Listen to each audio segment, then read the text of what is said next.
I told Mr. Washington I wanted to become a disc jockey. Someone asked me to tell this story. And he said, Les Brown, he said, if you want to do anything worthwhile in life, you've got to be hungry.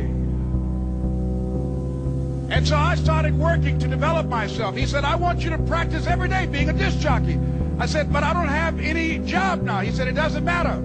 He said that it's better to be prepared for an opportunity and not have one than to have an opportunity and not be prepared. So every day I was working to develop myself. And that's what you must do. And as I was working to develop myself, I applied for a job as a disc jockey, WMBM on Miami Beach. I went to a guy named Milton Butterball. I said, how you doing, Mr. Butterball? I'd like to get a job as a disc jockey. He looked at me, he said, you have any broadcast background? I said, no, sir, I don't. You have any journalism background? I said, no, sir, I don't. He said, we don't have any jobs available. I said, yes, sir. I went back to Mr. Washington and I told him. He said, don't take it personally.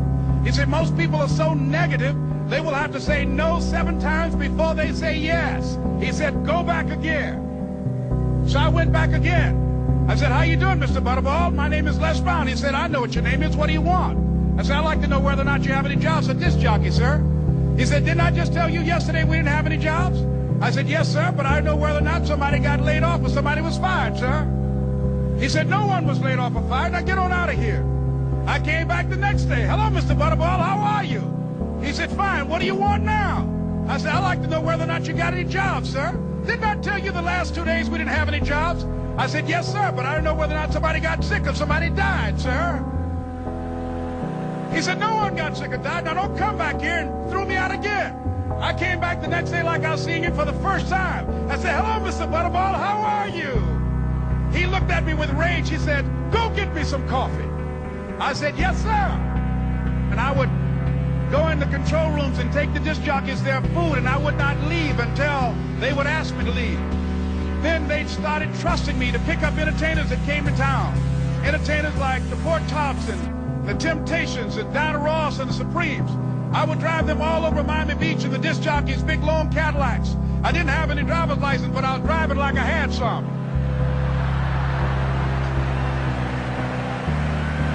And one day, one Saturday afternoon, while I was at the radio station, a guy named Rock was drinking while he was on the air. I was the only one there, looking at him through the control room windows, walking back and forth, young, ready, and hungry. I was saying, drink, Rock, drink. Drink, Rock. I'd have gone to get him some more if he'd asked me to. Pretty soon the phone rang, and it was the general manager.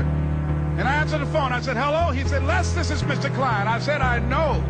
He said, Rock can't finish his program. I said, I know. He said, would you call one of the other DJs in? I said, yes, sir. I hung the phone up. I said, now he must think I'm crazy.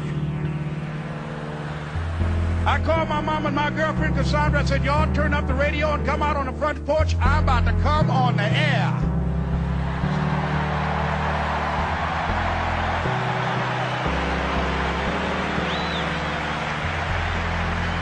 I waited for about 20 minutes, and I called him back. I said, Mr. Klein, I can't find nobody.